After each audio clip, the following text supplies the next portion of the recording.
I was a teen mom. I got pregnant with my eldest son. I was in grade 12, and I was at a Catholic high school, and I was apparently the first pregnant person at a Catholic school in Calgary.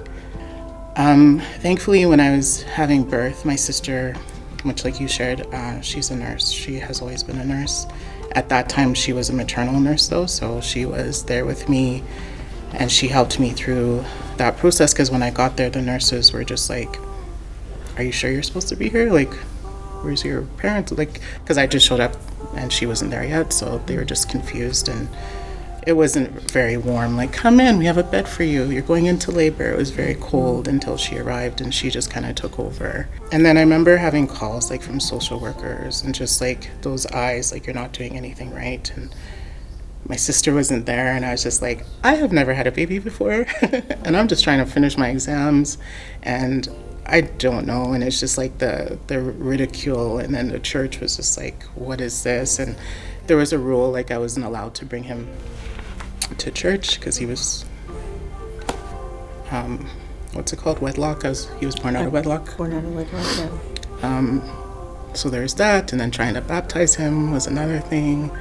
And silly Juliet, fast forward, I'm looking at my son playing, and he's just really alone, and I'm just like, I feel like I'm feeling his heart, and I feel like maybe it's God, a higher power, I don't know, telling me that I need to have another child. And I'm just like, what? Why would I want to do this again? You know, but I went back into the fire with their father, and I had his brother. That experience was absolutely, completely insane. I almost died. I had a serious medical condition, and I was pretty much in the hospital for 4 months of that pregnancy. And this is where I think the work that Family Matters does, and the work for Black women, is so important. I was put on the ward where people go to die, in the last room, like, go all the way down, last room in the corner. There was multiple days I didn't get fed. Multiple days.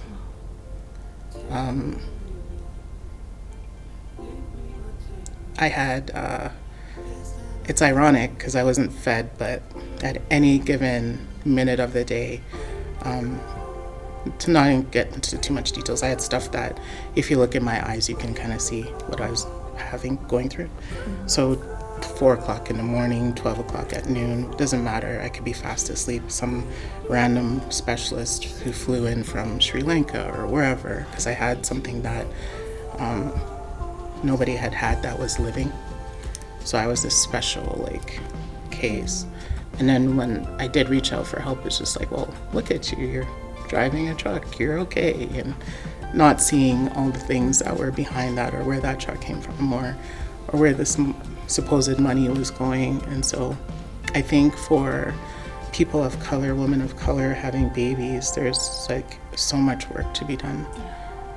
Just having this baseline, like, understanding of like where we're coming from, or even like how the circumstances happened for us to have the child, you know. So those are a bit of my experiences.